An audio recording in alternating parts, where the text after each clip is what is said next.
در واقع په خاطر چې د ټولټاکنې په دریځ کې خپل ځانونه له لاس ورکړي دي او شهیدان شوي دي. د خپل دفاعي امنیتي ځواکونو څخه مننه کوو د دوی د همکارۍ په خاطر او د هغو کوششونو په خاطر چې زمینه مساعد کړ ټولټاکنې ته. از حمایت رهبران سیاسی، شخصیت‌های ملی کشور،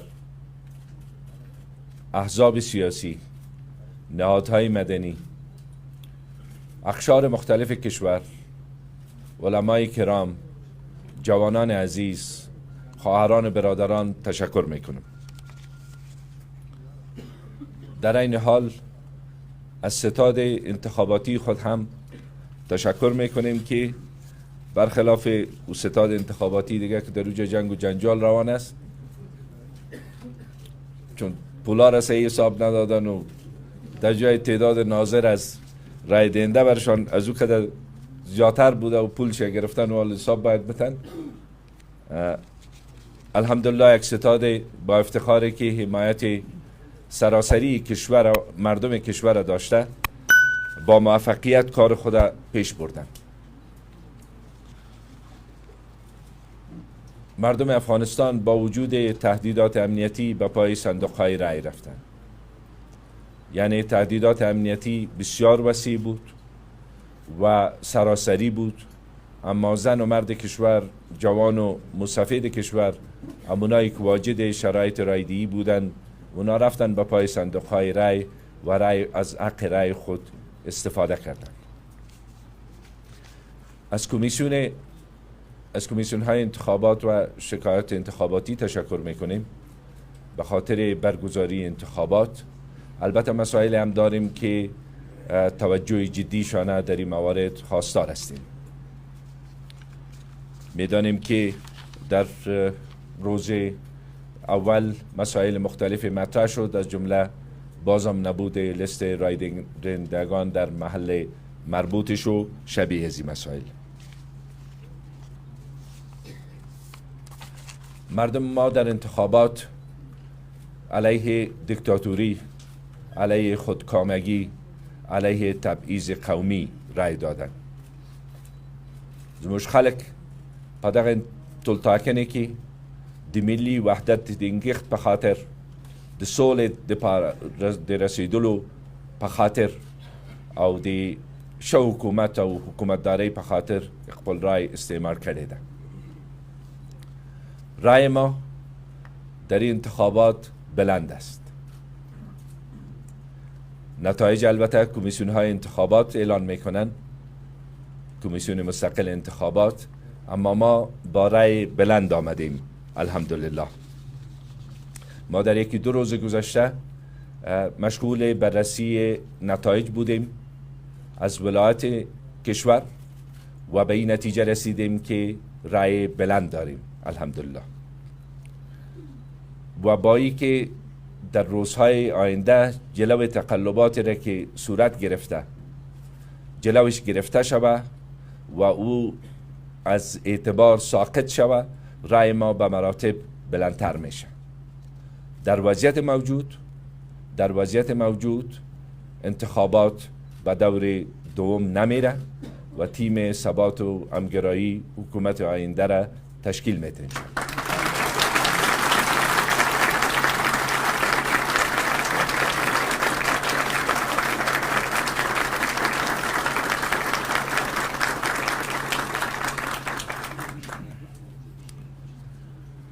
خب هیچ دیگه در این شک نداشته باشین که نفری اعصابش زیادتر خراب باشه در شب روز.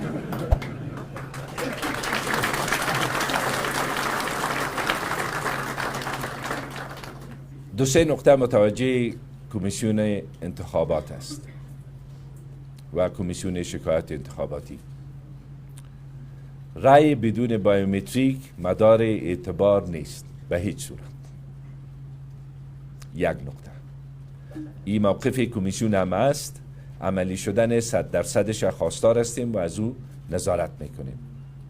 وقتی که من پیشتر گفتم که رای ما فعلا هم بلند است و انتخابات به دور دوم نمیره، معنایش این نیست که تقلبی که صورت گرفته از او جلوگیری نشه و او برملا نشه. به این معنا که برملا ساختن تقلب اما عادت تقلب گم میکنه. اگرچه کسایی که به تقلب عادت کردن و به تقلب آمدن در انتخابات گذشته و شاید عادتشان گم نشه، اما مجال برشان باقی نمیمانه. یک مسئله است. دوم، با داخل کردن ریزالت شیت های ساختگی در سیستم بدون از او که این شامل سیستم بیومتریک باشه، کمیسیون انتخابات هم توجه بکنن که افکار مردم هم مغشوش میسازن. به این معنا که مسئله بسیار واضح است که بدون رای بیومتریک رای قابل اعتبار شمرده شده نمیتونه. نقطه سوم، ایسای مرکزی، اداره ایسای مرکزی باید جلو مداخله 100% گرفته شود. از امروز که مسئله شامل شدن آرا در دیتابیز است، کاملا تنها کمپانی که مسئولیت کمپانی در ملوک باید او طرف مورد اعتبار کمیسیون و کمیسیون های شکایت انتخاباتی بوده باشه. رای دهندگانی که ثبت نام نشده باشند رایشان مدار اعتبار نیست. یک نکته رو میخوایم یادآوری کنم که سال 2019 یک انتخابات برگزار شد که با همه کمی و کاستی هایش یک قدم بازم در راه مردم سالاری و تثبیت رای مردم برای تعیین سرنوشت بوده و هست. نارسایی ها و کمی ها و کاستی هایی که در روز اول دیده شد نباید صورت می گرفت. و صدها و هزاران نفر به مراکز رایدهی مراجعه کردند، اما لستشان، نامشان در فهرست رای دهندگان دیده نشد. فهرست ها به جای مختلف فرستاده شده بود و همه اینها مسائل است که ایجاب بررسی را میکنه به خاطر تثبیت یک سیستم خوب انتخابات و سیستم خوبی که جوابگوی خواستهای مردم افغانستان بوده باشه. بعضی از مقامات حکومتی مستقیم متاسفانه در ولایت کشور در کار انتخابات دخالت کردند که برخورد قانونی به امرایشان صورت خواهد گرفت. در حالی که بازم از نیروهای دفاعی امنیتی ما تشکر میکنم، از جامعه بین المللی تشکر میکنم به خاطر حمایتشان از برگزاری انتخابات در کشور ما، از نیروهای حمایت قاطع که در حمایت از نیروهای دفاعی امنیتی ما در تأمین امنیت و شرایط امنیتی انتخابات سهم گرفتن تشکر میکنم. بازم جا داره که از قهرمانی مردم ما، از فداکاری مردم افغانستان در سهمگیری در انتخابات و در تثبیت راه خود برای تعیین سرنوشت اظهار قدردانی بکنم. از رسانه ها تشکر میکنم به خاطر پوشش وسیعی که ارائه کردن از انتخابات. کار کمیسیون شکایت انتخاباتی کار بسیار مهم است. رسیدگی به شکایاتی که مستند بوده باشه، همونطور که من پیشتر گفتم، نتایج بیشتر به نفع تیم ثبات و همگرایی که تیم مردم افغانستان است تغییر خواهد داد. از تمامی همکارای ما، تعدادشان در اینجا حضور دارند، تعدادشان در ولایت کشور هستند و هنوز برنگشتند، از بزرگانی که در این راه ما را همراهی کردند، از جوانان عزیزی که شب و روز در پیکارهای انتخاباتی با ما سهم گرفتند، از مردم افغانستان از 4 گوشه مملکت که نه به خاطر مسائل قومی، نه به خاطر مسائل سمتی، نه به خاطر مسائل حزبی، بلکه به خاطر ارزش‌های مشترک مردم افغانستان، در افغانستان دش غورن به خاطر په افغانستان کې د سولې د رامنځته کېدل په خاطر او په افغانستان کې د ملي وحدت د لا ټینګښت په خاطر موږ ته رای ورکړې ده. د دوی څخه د زړه له کومې مننه کوم. ژوندی دې وي افغانستان.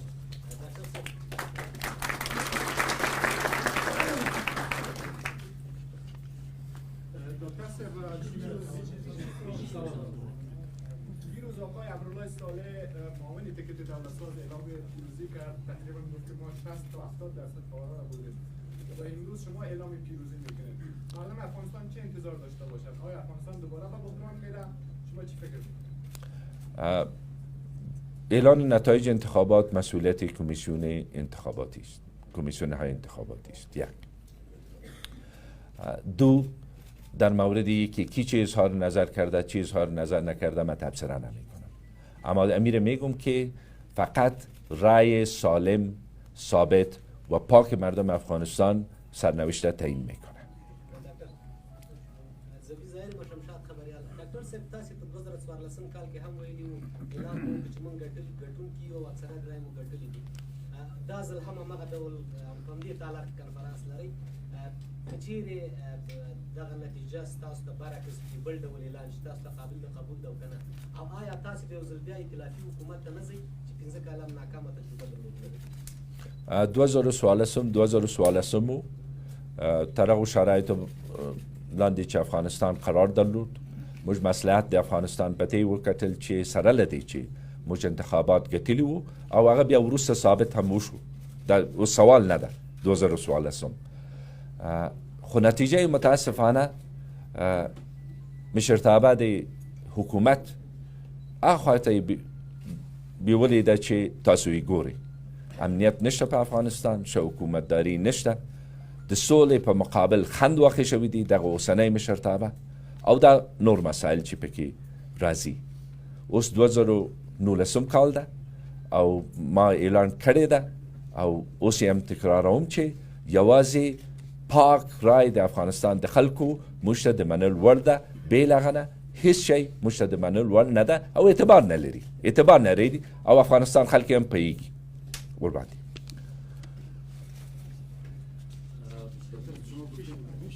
بشینید. گفتیم که انتخابات با دور دون نمیره و تیم شما دولت آینده را تشکیل میده. این اعلام پیروزی از طرف شما در انتخابات اعلام پیروزی میکنید، میگن که رئیس جمهور آینده افغانستان شما هستید. من خدمت شما گفتم که اعلان نتایج انتخابات برنده وظیفه کمیسیون انتخابات است. درست است؟ و ما وضعیت موجود 2 روز مطالعه دقیق کردیم و با در نظر داشت وضعیت موجود بدون از اینکه به باقی مسائل رسیدگی صورت بگیره رای ما بالاست. یعنی این نقطه است که من خدمت شما دل خودتان هم چک چک میشه، خواست خاطر که ژورنالیست هستیم این طرف نگیریم. بررسی شما کردین در مورد تخلف تا واقع در مورد چی تعداد آرا صحبت میکنین؟ نوعیتش چی است؟ از کدام مناطق افغانستان؟ یکی از مسائلی است که رای بدون بایومتریک هم رزالت شیتایش رسیده و او را بعضا در رسانه هم درس کرده و او چون فیصله خود کمیسیون انتخابات است در اون مورد من فعلا تشویش ندارم، چون کمیسیون همونطور فیصله کرده که رای بدون بایومتریک شامل نمیسازه. ما تا او را هم در نظر نگرفته رقم رای شمارش کردیم که من خدمتتان گفتم که رای ما بالاست. یکی از موارد اساسی همین چیز است. و نگران مشارکت پایین هم هستین؟ مشارکت پایین مشروعیت انتخابات در این وضعیت حساس که افغانستان داره، شما یا دکتر صفغانی هر کدام که برنده شوین با این آرای پایین نماینده؟ خب یک مسئله است که مشارکت مردم به اون سطحی که باید می بود به اون سطح نبوده، به اون سطحی که توقع می رفت. اما شما شرایط امنیتی افغانستان در نظر بگیرید. شرایط در نظر بگیرید که در چندین نقطه افغانستان از 3 روز قبل از انتخابات جنگ ها برآ انداخته شده بود. در روز انتخابات راه رفت آمد مردم تهدید شده بود. تهدیدایی هم که طالبان کرده بودن یا گروه های دیگه، و تهدیدها هیچ کدامش در رو شک و تردید نبود که اونا میخواستن او را عملی کنن. وقتی با وجود ازی به همین تعداد مردم شرکت میکنه، من یک رقم قابل ملاحظه میدانم و این نشان میده که اگر مردم افغانستان شرایط امنیتی برشان مساعد باشه یگانه راه تعیین سرنوشت انتخابات میدانند. کسایی که شرکت، البته یک مشکل دیگه هم پیش آمد که کسایی که حتی شرکت کردن اونا به خاطر نبود لیست و اینا باز با مشکلات مواجه شده بودن.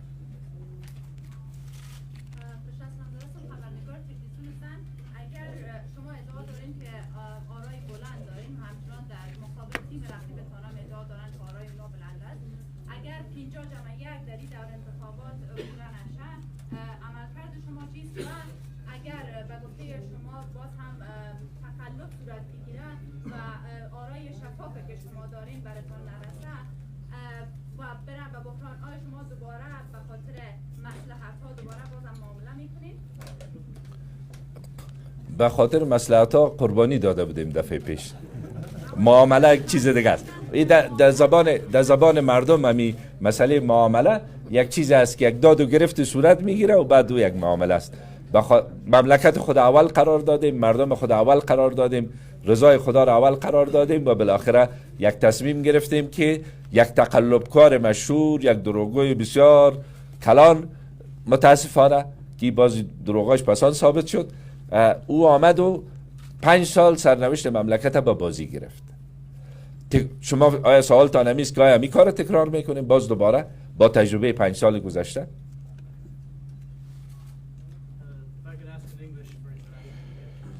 Okay. Yeah. Compared to 2009, 2014, and 2018 elections, how do you see the way the Election Commission conducted itself and what kind of vote they held? And you're concerned about the percentage of fraud. Is it enough to sway the results, or is it marginal? How the commission has conducted itself, part of the work is already done. I mentioned about some of the shortcomings which were repeated. The same shortcoming as there were during the parliamentary elections, including the voters list. But the rest of it will be tested from now until the announcement of the results. That's one part of it. The playing with the numbers, if it is not checked, anything is possible if you're talking only about the numbers. But about the system which is in place, and as I mentioned earlier, the use of biometrics, the proper use of biometrics, and according to the law, that is one of the measures which can mitigate massive fraud. خلاص شد سوالا؟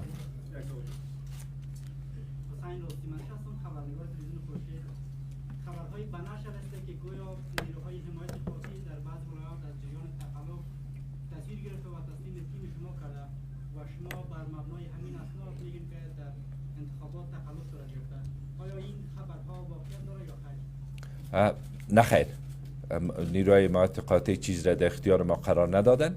ما تعداد تقلبات را که مستند شده ثبت کردیم که شامل ویدیوها هم است که ناظرین ما یا مردم به دست آوردن. تشکر.